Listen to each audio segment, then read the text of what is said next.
બનાસકાંઠાના ડીસા ખાતે 21 લોકોનો ભોગ લેનારી ફટાકડાની કંપની ચલાવનારો દીપક સિંધીની ધરપકડ કરી પાલનપુર ખાતે લાવવામાં આવ્યો છે. ડીસા અગ્નિકાંડ પર એસપી અક્ષયરાજ મકવાણા દ્વારા પ્રેસ કોન્ફરન્સ યોજવામાં આવી હતી. ઘટનામાં ગંભીરતાને લઈ પોલીસ દ્વારા ઊંડાણપૂર્વક તપાસ કરવામાં આવી રહી છે. આરોપીઓ વિરુદ્ધ માનવ વધની કલમ સહિત ગંભીર ગુનાની કલમો લગાવી ગુનો નોંધવામાં આવ્યો છે. ઘટના સ્થળનું એફએસએલ કરી વિડીયોગ્રાફી પણ કરવામાં આવી હતી. ઘટના સ્થળેથી ફટાકડા સહિત વિસ્ફોટ પાવડર મળતા તે દિશામાં તપાસ હાથ ધરવામાં આવી છે. આરોપીઓના બેંક એકાઉન્ટ, સંપર્ક સહિત વિસ્ફોટ માલ આપનારા લોકોની હાલમાં શરૂ કરાઈ છે તપાસ. તમિલનાડુ, મધ્યપ્રદેશ, રાજસ્થાન, અમદાવાદ સહિત અલગ અલગ ટીમો કામે લાગેલી છે. જે પણ લોકોના નામ તપાસમાં સામે આવશે એમના પર કાયદેસરની કાર્યવાહી કરવામાં આવશે એવું અક્ષયરાજ મકવાણા દ્વારા જણાવવામાં આવ્યું હતું. જોતા રહો AK ન્યૂઝ ગુજરાતી, વડગામ, બનાસકાંઠા. આવો સાંભળીએ શું કહી રહ્યા છે અક્ષયરાજ મકવાણા.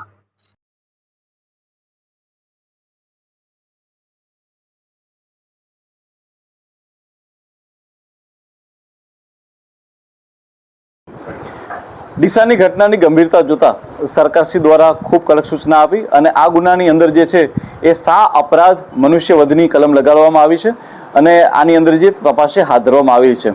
અપરાધ મનુષ્યવધની કલમ ઉપરાંત જે અન્ય કલમો આ ગુનાની અંદર લગાવવામાં આવેલી છે એક વખત હું આપણી સામે રજૂ કરવા માંગીશ કે જેમાં BNSની કલમ 105, 110, 125 AB, 326G, 54 તથા એક્સપ્લોઝિવ એક્ટ 1884ની કલમ 9B, 12 તથા એક્સપ્લોઝિવ સબસ્ટન્સ એક્ટની કલમ 1901ની કલમ 3B, 4, 5 અને 6 મુજબનો ખૂબ ગંભીરતાપૂર્વકનો ગુનો છે જે એ પોલીસ દ્વારા જે છે નોંધવામાં આવેલો છે. આ ઉપરાંત ગણતરીના કલાકોની અંદર જ પોલીસ દ્વારા આના મુખ્ય બંને આરોપીઓ કે જેઓ આનો ધંધો કરતા હતા એ બંને આરોપીને પોલીસે ગણતરીના કલાકોની અંદર જ ઝડપી લીધા છે. આ જે આરોપી છે તેમના નામ આ રીતના છે: ખૂબચંદ રેણુમણ મોનાણી તથા દીપકચંદ ખૂબચંદ મોનાણી. આ બંને ડીસાના રહેવાસી છે અને આ બંનેને જે છે એ પોલીસે ગઈકાલે સાબરકાંઠા ખાતેથી ઈડરમાં ખુદ બનાસકાંઠા પોલીસે ત્યાં વ્હીકલ ચેકિંગ ગોઠવી અને ત્યાંથી આ બંને આરોપીની લોકેશનના આધારે બંને આરોપીની ધરપકડ કરેલી છે. આ ઉપરાંત હું આપને જણાવી દઉં કે ગુનાની ગંભીરતા જોતા જ ગુનાના સ્થળે પોલીસ દ્વારા એક FSLની ટીમને મોકલવામાં આવેલી હતી અને આ FSLની ટીમે ખૂબ જ ઊંડાણપૂર્વકથી એ આખી ઘટનાનું અવલોકન કરી અને ત્યાં કઈ કઈ વસ્તુઓ છે એ પ્રકારનો એક રિપોર્ટ, પ્રાઇમરી રિપોર્ટ બનાવેલો છે કે જેમાં ઘણા બધા ફટાકડાનો ત્યાં સંગ્રહ થયેલો છે. પરંતુ ફટાકડાની સાથે સાથે ત્યાં પોલીસને અને FSLની ટીમને ત્યાં એલ્યુમિનિયમ પાવડરની હાજરી પણ મળી આવેલી છે તથા એક બેગ કે જેનું નામ છે યેલો ડેક્સ્ટ્રાઇન, આની પણ પોલીસને ત્યાં હાજરી મળી આવી છે અને FSL તે તમામ વસ્તુઓને કબજે લઈ તેના પ્રકારના પણ રિપોર્ટ કરેલા છે. આ ઉપરાંત કચ્છ રેન્જ IG સાહેબ દ્વારા ગુનાની ગંભીરતાને જોતા તાત્કાલિક ધોરણે ખૂબ જ ગુનાની ઊંડાણપૂર્વકની તપાસ થાય, તટસ્થતાપૂર્વકની તપાસ થાય અને તલસ્પર્શી તપાસ થાય તેના માટે થઈને એક SITની રચના કરવામાં આવેલી છે. SITમાં DYSP કક્ષાના SDPO ડીસાને આના મુખ્ય તપાસ કરતા અધિકારી તથા તેમની મદદ માટે LCB PI તથા આની અંદર એક્સપ્લોઝિવના સબસ્ટન્સનો એક લગાડેલો હોય આની અંદર જે છે તે આની અંદર SOGના ટીમ અને તેમના PA PSIને પણ મૂકવામાં આવેલા છે કે જે આ ટીમની સાથે રહી અને ખૂબ જ ગુનાપ્રયોગની તપાસ કરશે.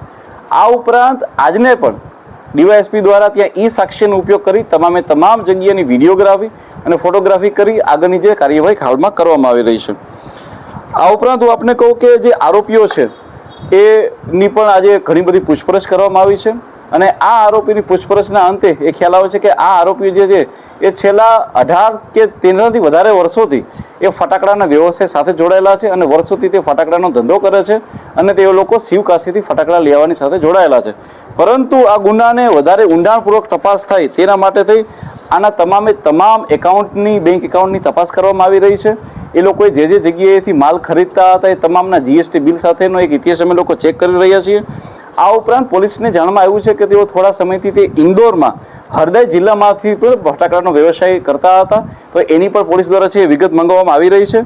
આ સિવાય એવા જે ઠેકેદારો હોય કે જે ફટાકડાના બિઝનેસ સાથે સંકળાયેલા હોય અને એ લોકો મેન પાવર પ્રોવાઈડ કરતા હોય તો એના પણ કોણ કોણ હતા અને ક્યારે એમનો કોન્ટેક્ટ કરેલો હતો તે બાબતની પણ પોલીસ તલસ્પર્શી અભ્યાસ કરી રહી છે.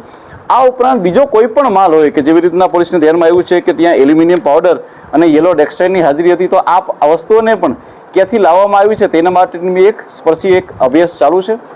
આ સિવાય પોલીસ દ્વારા અલગ અલગ 7 જેટલી એક ટીમોની ઘટના હાલમાં કરવામાં આવેલી છે, કારણ કે પોલીસને જે જગ્યાએથી માલ મળ્યો છે ત્યાં અલગ અલગ ટીમોને મોકલવામાં આવેલી છે.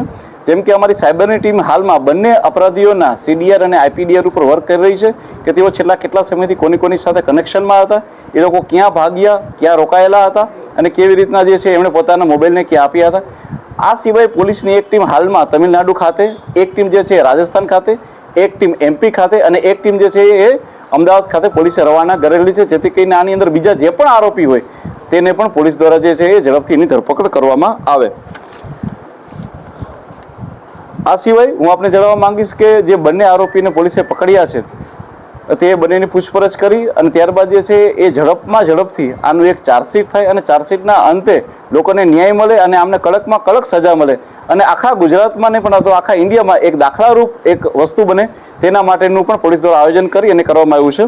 ત્યારબાદ ઘણી વખતે હાલમાં જે અમારી FSL ટીમનો એક અભિપ્રાય આવેલો છે કે એલ્યુમિનિયમ પાવડર અને યલો ડેક્સ્ટ્રાઇન ઉપરનો છે કે ખરેખર જે છે એ વિસ્ફોટ શેના કારણે થયેલો છે. હું આપ લોકોને જણાવું કે પોલીસ દ્વારા જે છે એ FSL પાસેથી જે પ્રાથમિક જે કારણ આવ્યું છે તે આવ્યું છે એલ્યુમિનિયમ પાવડર. એલ્યુમિનિયમ પાવડર જે છે એ બેઝિકલી એ ઓપન માર્કેટમાં એ વેચાય છે અને કોઈ પણ વ્યક્તિ એલ્યુમિનિયમ પાવડરને ખરીદી શકે છે અને વેચી બી શકે છે, પરંતુ એલ્યુમિનિયમ પાવડર જે છે એ ફ્લેમેબલ મટીરિયલમાં આવે છે અને તે જે છે એ પરંતુ એ નોન એક્સપ્લોઝિવ મટીરિયલ છે, એટલે કે તેમાં એક્સપ્લોઝિવની શક્યતા નથી. એના કારણે થઈને કોઈ પણ વ્યક્તિ તેને વેચાણ કરી શકે છે, પરંતુ એલ્યુમિનિયમ પાવડર જે છે એ જ્યારે સળગે છે ત્યારે ખૂબ મોટી માત્રામાં એનર્જી પ્રોડ્યુસ કરે છે. જો એ ખુલ્લામાં સળગાવવામાં આવે છે તો તે ખુલ્લામાં સળગી અને આથમી જાય છે, પરંતુ જો બંધ કમરામાં હોય જે એને પૂરતી જગ્યા ન મળે તો એના કારણે થઈને બ્લાસ્ટ થવાની શક્યતા રહેતી હોય છે. આ અમારું એક પ્રાથમિક તારણ છે. એલ્યુમિનિયમ પાવડરના જે ઉપયોગો જે હોય છે તે માત્ર ફટાકડામાં નહીં, પરંતુ એ મેટલ ઉદ્યોગમાં ખાસ કરીને પેઇન્ટમાં અને કોટિંગ માટે પણ વપરાતો હોય છે, તેના માટે થઈ અને ખુલ્લા બજારમાં વેચાણ થાય છે. જે યલો ડેક્સ્ટ્રાઇન છે બેઝિકલી જે છે એક યલો કલર માટેનું હોય છે એવું હાલમાં FSL દ્વારા જાણવામાં આવી રહ્યું છે. પરંતુ હજી પણ અમારી FSLની ટીમ એમાં કામ કરી રહી છે કે જે એલ્યુમિનિયમ પાવડર હતો એ એટોમાઇઝડ હતો કે નોન એટોમાઇઝડ હતો, બીજા અનેક પ્રકારના રિપોર્ટ કરીને FSLની ટીમ જે છે એ હાલમાં અમને એક તલસ્પર્શી અભ્યાસ કરીને આપશે. જી.